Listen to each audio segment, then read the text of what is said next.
بسم اللہ الرحمن الرحیم۔ السلام علیکم۔ تیسرے دن سلطان کی فوج تقریباً آدھی رہ چکی تھی اور اس کی رسد کا خاصا حصہ بھی تباہ ہو چکا تھا۔ اس روز کی لڑائی نے سلطان محمود کو مایوس کر دیا۔ معروف مورخ محمد قاسم فرشتہ نے اس خوفناک منظر کا آنکھوں دیکھا حال ان الفاظ میں بیان کیا ہے۔ سلطان محمود اس حد تک مایوس ہو گیا کہ اس نے جنگ بندی کا فیصلہ کر لیا۔ اس نے جب اپنی فوج کو بے جگری سے لڑتے دیکھا اور سوچا کہ بچی کھچی فوج کا جذبہ ابھی زندہ ہے، تو اس نے اپنے محفوظہ کے دستوں سے ان الفاظ میں خطاب کیا کہ میں فتح کے لیے اپنی جان خدا کے حضور پیش کرتا ہوں، حملے کی قیادت میں خود کروں گا۔ سلطان کے الفاظ اور لہجے اور انداز میں جادو کا اثر تھا۔ محفوظہ کے دستوں کے نعرے نے بھیرا کے آسمان کو ہلا ڈالا۔ سلطان نے خود ان دستوں کی قیادت کی اور برق رفتار حلہ بول دیا، مگر بجی رائے کے دستوں نے یہ حلہ بھی بیکار کر دیا۔ سلطان نے اپنے دستے پیچھے کر لیے۔ بجی رائے اب زیادہ تر دفاعی جنگ لڑ رہا تھا۔ سلطان محمود گھوڑے سے اترا اور قبلہ رو ہو کر 2 نفل پڑے۔ سلام پھرتے ہی وہ تیزی سے اٹھا اور گھوڑے پر سوار ہو کر اس نے گلا پھاڑ کر کہا، مجھے خدا نے فتح کا اشارہ دیا ہے، مسلمانوں آگے بڑھو۔ مسلمان سپاہیوں نے نعرہ تکبیر بلند کیا اور دوسری بار حلہ بولا۔ فرشتہ لکھتا ہے کہ بجی رائے بھی مسلمانوں کے تابڑ توڑ حملوں سے گھبرا گیا تھا۔ ادھر جب سلطان خدا کے حضور سجدہ ریز تھا، بجی رائے اپنے 2 پنڈتوں کے درمیان اپنے کسی دیوتا کے بت کے آگے ہاتھ جوڑے کھڑا گڑ گڑا رہا تھا۔ اس کی فوج کا بہت سا حصہ مارا گیا اور باقی فوج تھک چکی تھی۔ بجی رائے کو دوسرے حملے کی اطلاع ملی تو وہ بت کے پاؤں کو چوم کر میدان جنگ میں آیا۔ اسے ایک بڑی ہی بلند آواز سنائی دے رہی تھی، مسلمانوں فتح یا موت، مسلمانوں یہ بتوں اور ہمارے رسول صلی اللہ علیہ وسلم کی جنگ ہے۔ اسلام کے سپاہیوں، تمہارے لیے بھاگنے کی کوئی جگہ نہیں، لڑتے ہوئے مرو، ہتھیار نہ ڈالنا۔ اب مسلمان جذبے کی جنگ لڑ رہے تھے اور قیادت سلطان کر رہا تھا۔ سپہ سالار ابو عبداللہ سلطان کے پہلوؤں اور عقب کا خیال رکھے ہوئے تھے۔ مسلمانوں کی تعداد تھوڑی رہ گئی تھی اور دوسرا خطرہ یہ تھا کہ سلطان جذبات کے جوش میں آ گیا تھا۔ ابو عبداللہ نے میدان جنگ کے حقائق اور احوال و قوائف پر نظر رکھی اور دائیں بائیں سے دشمن پر حملے کراتا رہا۔ اس سے سلطان کا یہ حملہ کامیاب رہا۔ بجی رائے نے جو دستے شہر کے ارد گرد پھیلا رکھے تھے انہیں بھی جنگ میں جھونک دیا اور سورج غروب ہو گیا۔ اگلے روز بجی رائے کا جھنڈا کہیں نظر نہیں آ رہا تھا، اس کی فوج بکھر رہی تھی۔ ابو عبداللہ نے شہر پر یلغار کر دی، دروازے توڑ دیے۔ بجی رائے لاپتہ تھا۔ آخر وہ شہر سے دور ایک وسیع نشیب میں مسلمان سواروں کو مل گیا۔ اس کا محافظ دستہ بھاگ گیا۔ بجی رائے کو للکارا گیا کہ ہتھیار ڈال دے، مگر اس نے تلوار اپنے پیٹ میں گھونپ لی۔ سلطان کی فوج نے 280 ہاتھی زندہ پکڑے اور بھیرا میں داخل ہوئے۔ رات کو میدان جنگ میں لاشیں ہی لاشیں تھیں، ان میں زخمی بھی تھے، زخمی جانور بھی تھے۔ ان کے درمیان مشعلیں گھوم پھر رہی تھیں۔ ایک جگہ قاسم بن عمر زخمی پڑا تھا اور اسے ایک نسوانی آواز سنائی دے رہی تھی، قاسم قاسم زندہ ہو تو بولو۔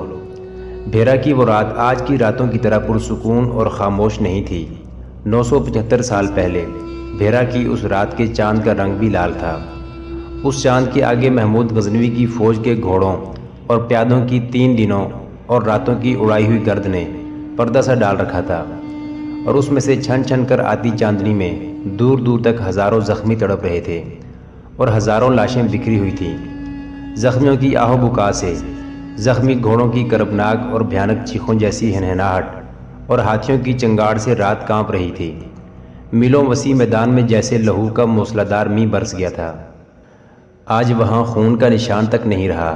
جن شہیدوں کو وہاں دفن کیا گیا تھا ان کی ہڈیاں کبھی کی بھیرا کی خاک میں مل گئی ہیں، اور اس خاک میں سے پاکستان کا خمیر اٹھا ہے۔ یہ سرزمین اللہ کے ان سپاہیوں کے لہو سے دھلی ہوئی ہے جو یہاں کے رہنے والے نہیں تھے، وہ بہت دور سے آئے تھے۔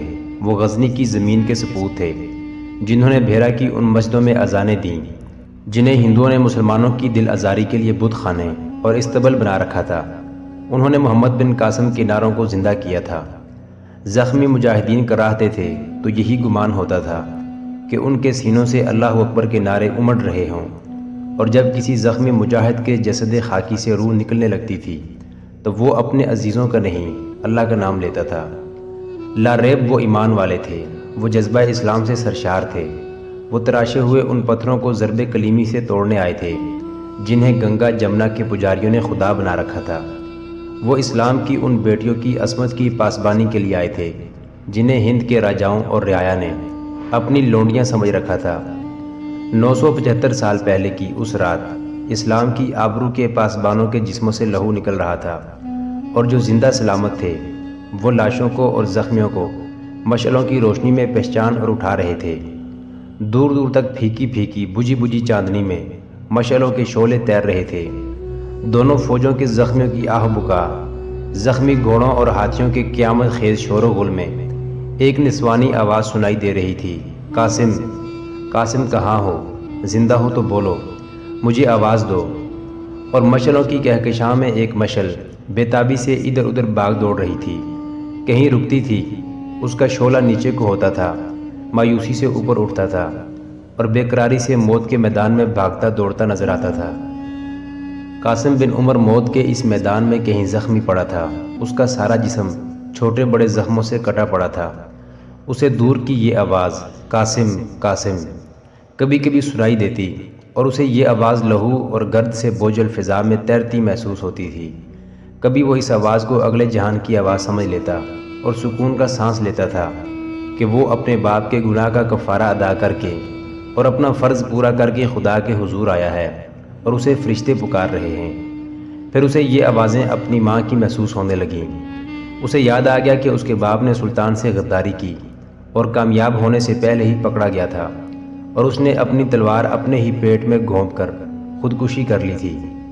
قاسم بن عمر کا زخم جسم جیسے بیدار ہو گیا ہو، اسے ماں کے الفاظ یاد آنے لگے۔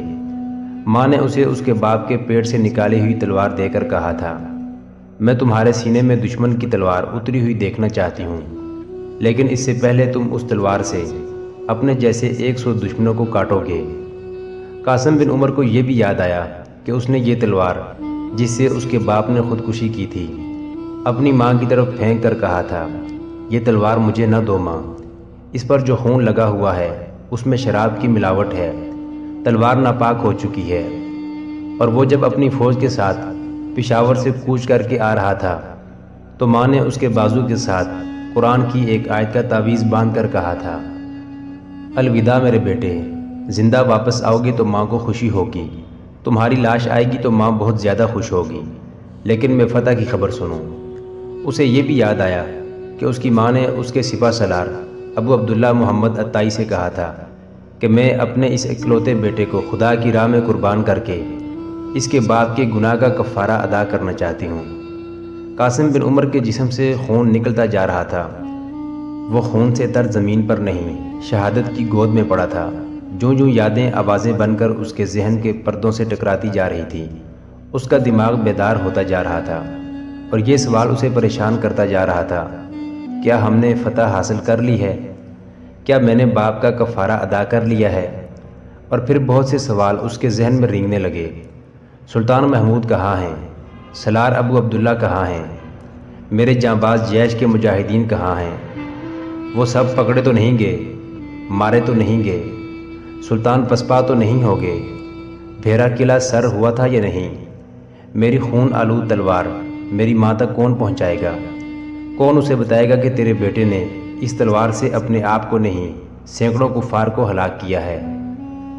قاسم بن عمر کو ابھی معلوم نہیں تھا کہ فتح حاصل کی جا چکی ہے، اور سلطان محمود اس وقت بھیرا میں بجی رائے کے محل میں بیٹھا سالاروں اور کمانداروں سے رپورٹیں لے رہا ہے اور احکام دے رہا ہے، اور بجی رائے اپنی تلوار سے اپنے آپ کو ہلاک کر چکا ہے۔ قاسم بن عمر نے اٹھنے کی کوشش کی، بڑی مشکل سے اس کوشش میں کامیاب ہوا۔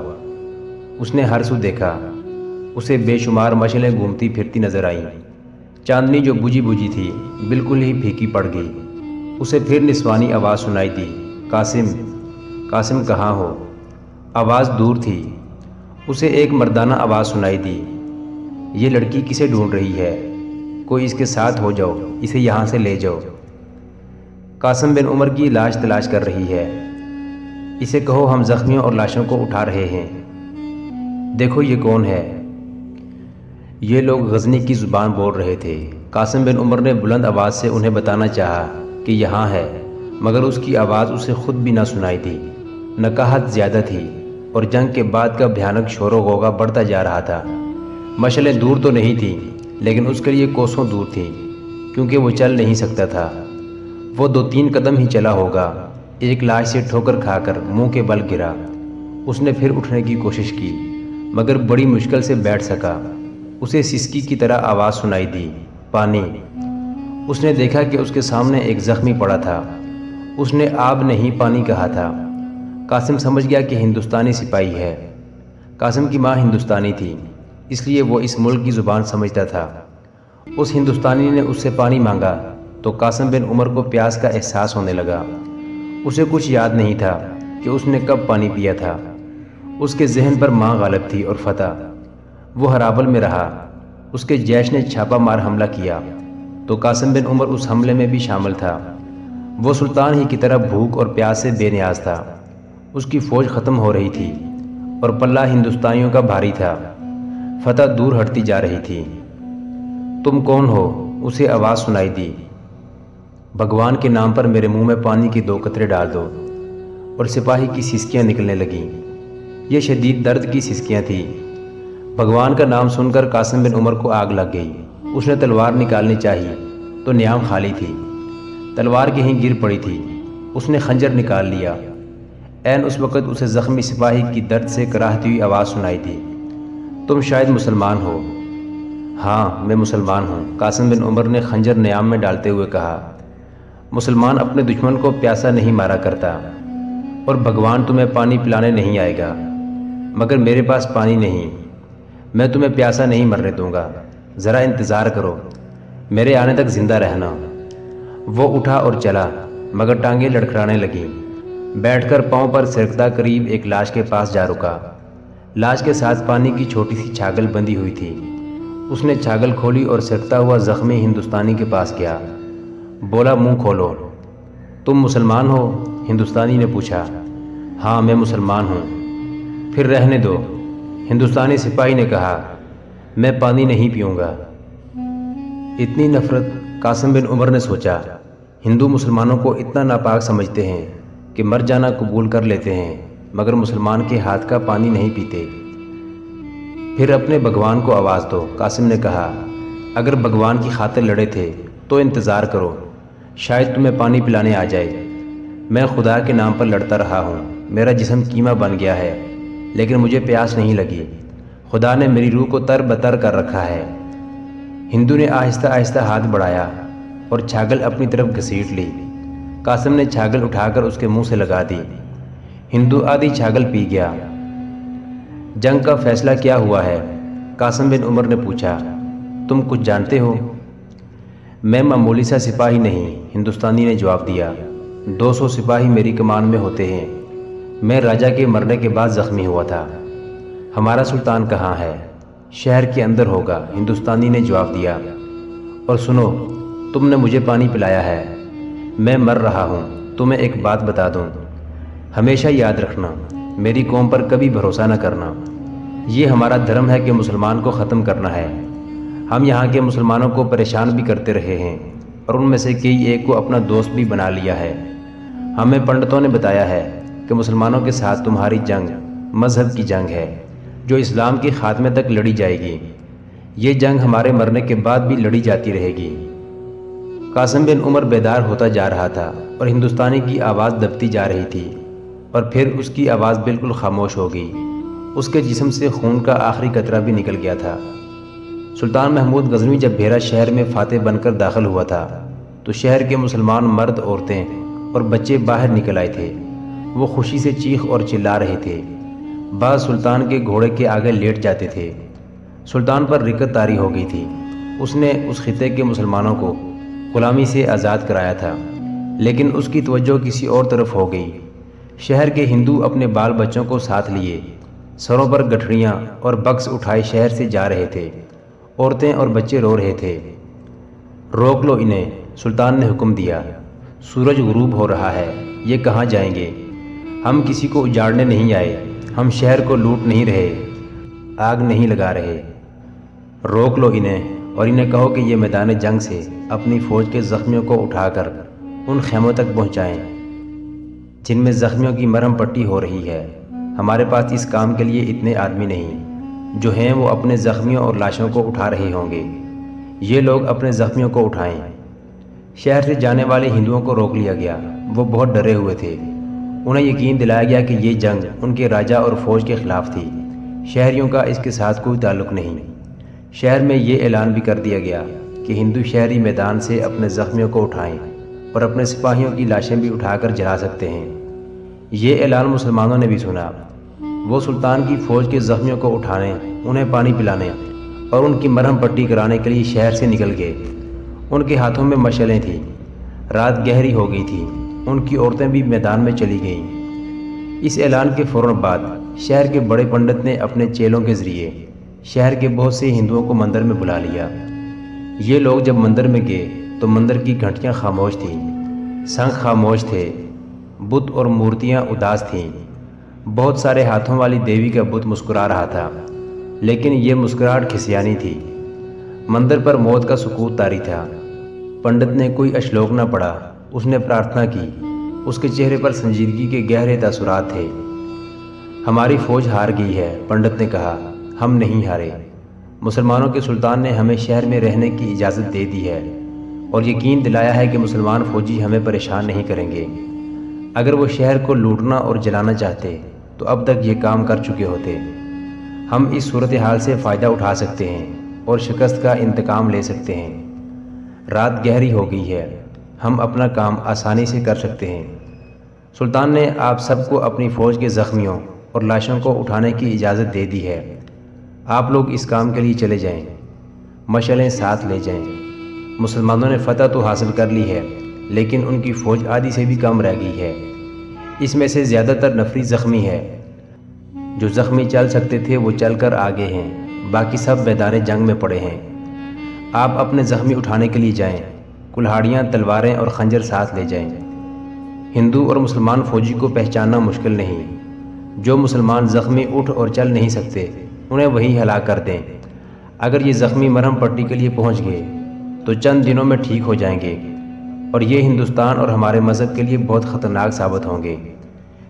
شہر کے ہر ہندو گھرانے تک یہ خبر نہ پہنچاؤ تو اچھا ہے، ورنہ کوئی ہندو مسلمانوں کو خوش کرنے کے لیے انہیں بتا دے گا کہ ہم کیا کر رہے ہیں۔ آپ ہی کافی ہیں جو یہاں موجود ہیں، اپنی عورتوں کو بھی ساتھ لے جاؤ۔ مسلمان عورتیں بھی گئی ہیں۔ صبح تک آپ لوگ جتنے مسلمان زخمیوں کو مار سکتے ہیں مار ڈالیں۔ اپنے ملک اور مذہب کے لیے ضروری ہے کہ ہم مسلمان فوج کو زیادہ سے زیادہ نقصان پہنچائیں۔ وقت کم ہے، فوراً چلے جاؤ۔ قاسم بن عمر اب کھڑا ہونے کے قابل بھی نہیں رہا تھا۔ وہ ایسی جگہ پڑا تھا جدھر کوئی آ ہی نہیں رہا تھا۔ اسے قاسم قاسم کی آوازیں سنائی دیتی رہی تھیں۔ وہ بھی خاموش ہو چکی تھی۔ وہ مایوس ہو چکا تھا۔ اسے دور دور مشعلیں دکھائی دے رہی تھیں۔ اسے مایوسی نہیں تھی کہ اسے اٹھانے کوئی نہیں آ رہا اور وہ خود مرہم پٹی کے خیموں تک پہنچنے کے قابل نہیں۔ وہ سلطان محمود تک یا اپنے سپہ سالار تک پہنچنا چاہتا تھا۔ انہیں یہ بتا کر مرنے کی سوچ رہا تھا کہ اس نے باپ کے گناہ کا کفارہ ادا کر دیا ہے۔ اس پر نیم غشی کی کیفیت طاری ہونے لگی تو اسے دو مشعلوں کے بڑے بڑے شعلے اپنی طرف آتے نظر آئے۔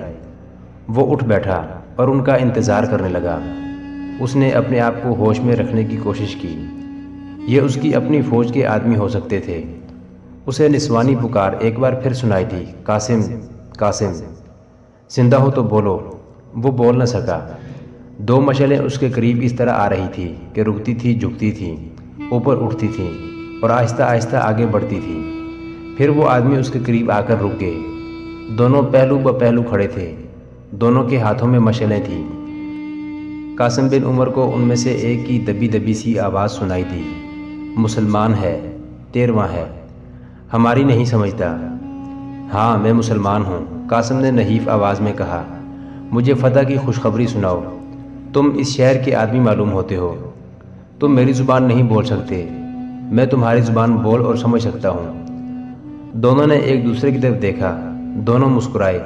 ایک نے تلوار نکالی اور طنزیہ لہجے میں بولا، میں تمہیں تلوار کی زبان میں فتح کی خوشخبری سناؤں گا۔ اس نے تلوار اوپر اٹھائی۔ قاسم بن عمر بچنے کی حالت میں نہیں تھا۔ اس کی زندگی اور موت میں صرف ایک لمحے کا فاصلہ رہ گیا تھا۔ تلوار اس کی گردن کی طرف چلنے لگی تھی کہ ایک مشعل کا شعلہ تلوار والے کے چہرے پر آ لگا۔ اس نے چیخ ماری اور تلوار اس کے ہاتھ سے گر پڑی۔ اس کے ہاتھ سے مشعل بھی گر پڑی۔ یہ ایک تیسری مشعل تھی جو ان دونوں کے عقب سے آئی تھی۔ یہ دونوں قاسم کو قتل کرنے کی فکر میں تھے۔ وہ 12 مسلمان زخمیوں کو قتل کر آئے تھے۔ قاسم بن عمر ان کا 13واں شکار تھا، لیکن تیسری مشعل نے اسے ایک تلوار سے بچا لیا۔ قاسم نے شعلوں کی روشنی میں دیکھا۔ وہ رابعہ تھی جو ملتان سے قاسم کے باپ عاصم عمر کے محافظوں کے ساتھ آئی تھی، اور اس نے سلطان محمود غزنوی کو بتایا تھا کہ عاصم عمر ملتان سے بڑا ہی خطرناک غدار بن کر آ رہا ہے۔ عاصم عمر کی خودکشی کا باعث یہی لڑکی بنی تھی۔ وہ اب پشاور سے اتنی دور بھیرے کے میدان جنگ میں عاصم عمر کے بیٹے قاسم بن عمر کی زندگی کا ذریعہ بن گئی تھی۔ رابعہ نے ایک ہندو کو تو گرا دیا، دوسرا پیچھے ہٹ گیا اور تلوار نکال لی۔ اس نے دیکھ لیا تھا کہ اس جوان سال لڑکی کے ہاتھ میں صرف مشعل ہے، ہتھیار کوئی نہیں، اور قاسم بن عمر اٹھنے کے قابل نہیں تھا۔ یہ دونوں ہندو اپنے پنڈت کی اس سکیم کے تحت آئے تھے جو اس نے مندر میں ہندوؤں کو بتائی تھی۔ وہ اپنی فوج کے زخمیوں کو اٹھانے کے بہانے مسلمان زخمیوں کو قتل کرتے پھر رہے تھے۔ دوسرے ہندو نے تلوار نکال کر رابعہ پر حملہ کیا۔ رابعہ تیغ زنی کے متعلق کچھ بھی نہیں جانتی تھی۔ اس نے مشعل اس ہندو کے آگے کر دی اور خود ایک طرف ہو گئی۔ جو ہندو رابعہ کی مشعل کے شعلے سے گرا تھا اس کی آنکھیں جھلس گئی تھیں۔ وہ ایک طرف بیٹھا درد سے کرا رہا تھا۔ قاسم بن عمر اٹھ کھڑا ہوا۔ اس کے پاس خنجر تھا، تلوار نہیں تھی۔ وہ چلنے پھرنے کے قابل نہیں تھا۔ اس نے خنجر نکال لیا۔ رابعہ مشعل کے شعلے سے اپنا دفاع کر رہی تھی۔ جو ہی ہندو کی پیٹھ قاسم کی طرف ہوئی، قاسم نے خنجر اس کی طرف پوری طاقت سے پھینکا۔ خنجر ہندو کی پیٹھ میں اتر گیا۔ وہ پیچھے کو گھوما تو رابعہ نے مشعل سے اس کے کپڑوں کو آگ لگا دی۔ ہندو اس کی طرف گھوما تو لڑکی نے مشعل کا شعلہ اس کے چہرے کے ساتھ لگا دیا۔ وہ ادھر ادھر دوڑنے لگا، آخر بیٹھ گیا۔ اس کی پیٹھ میں خنجر بھی اترا ہوا تھا۔ لاشیں اور زخمی اٹھانے والوں نے دور ایک آدمی کو جلتے دیکھا تو وہ دوڑتے آئے۔ یہ غزنی کی فوج کے آدمی تھے۔ انہیں بتایا گیا کہ ان دونوں نے کیا کیا ہے۔ ان میں سے جس کا چہرہ جھلسا ہوا تھا وہ بات کرنے کے قابل تھا۔ اس کے پیٹ پر تلوار کی نوک رکھی گئی تو اس نے بتا دیا کہ وہ قاسم کو قتل کرنے لگے تھے، اور انہیں پنڈت نے کہا تھا کہ مسلمان زخمیوں کو قتل کرو۔ اسی وقت یہ آدمی میدان جنگ میں دوڑنے لگے۔ انہوں نے بہت سے ہندوؤں کو پکڑا جو مسلمان زخمیوں کو قتل کرتے پھر رہے تھے۔ پھر ہندو شہریوں کو میدان جنگ میں آنے سے روک دیا گیا۔ پنڈت کو بھی جا کر پکڑ لیا گیا۔ قاسم بن عمر کو وہاں سے اٹھا لے گئے اور اسے مرہم پٹی والے خیمے میں جا ڈالا۔ سلطان محمود غزنوی کی فوج پشاور سے چلی تھی تو سالاروں اور بعض کمانداروں کی بیویاں بھی ساتھ آئی تھیں۔ ان کی پالکیاں رسد کے قافلے کے ساتھ تھیں۔ ان کے ساتھ اور بھی کئی عورتیں تھیں۔ یہ بڑے افسروں کی بیویوں کی دیکھ بھال کے لیے ساتھ تھیں، اور ان کے ذمے یہ کام بھی تھا کہ مرہم پٹی کے بعد زخمیوں کی دیکھ بھال کریں۔ یہ کام بھی فوج کو کرنا پڑتا تھا۔ سلطان محمود نے یہ سوچ کر عورتوں کو ساتھ آنے کی اجازت دے دی تھی کہ فوج تھوڑی ہے اور مختلف لڑائیوں میں یہ اور کم ہو جائے گی، اس لیے زخمیوں کی دیکھ بھال کا کام عورتوں کے سپرد کر دیا گیا تھا۔ مجھے تمہاری ماں نے اپنے پاس رکھ لیا تھا۔ رابعہ قاسم بن عمر کو اس کی مرہم پٹی کی بات سنا رہی تھی۔ جب تمہیں کوچ کا حکم ملا تو مجھے تمہاری ماں نے بتایا کہ عورتیں بھی ساتھ جا رہی ہیں۔ میں نے اسے کہا کہ مجھے بھی ان کے ساتھ بھجوا دے۔ میرے سینے میں جو آگ لگی ہوئی تھی وہ آج کچھ ٹھنڈی ہوئی ہے۔ یہ پوری طرح اس روز ٹھنڈی ہوگی جس روز سلطان محمود ملتان فتح کرے گا، اور میں اپنے باپ کو اپنے ہاتھوں قتل کروں گی۔ میں نے تمہاری ماں سے کہا تھا کہ مجھے اگر اس نیکی کا انعام دینا چاہتے ہو کہ میں نے اس کے ایک سالار کی غداری بے نقاب کی اور اس کی فوج کو بہت بڑی شکست اور تباہی سے بچایا ہے، تو ملتان کے والی داؤد بن نصر کو میرے سامنے گرفتار کر کے لاؤ اور اس کے محل کو زمین سے ملا دو۔ محترم ناظرین، سلطان محمود غزنوی کی زندگی کے واقعات پر مشتمل سیریز دیکھنے کے لیے چینل کو سبسکرائب ضرور کر لیں۔ گزشتہ اقساط دیکھنے کے لیے چینل پر پلے لسٹ کا وزٹ کریں۔ ویڈیو کو لائک اور شیئر ضرور کیجیے۔ کمنٹ باکس میں اسلام زندہ باد ضرور ٹائپ کریں۔ اللہ آپ کا حامی و ناصر ہو۔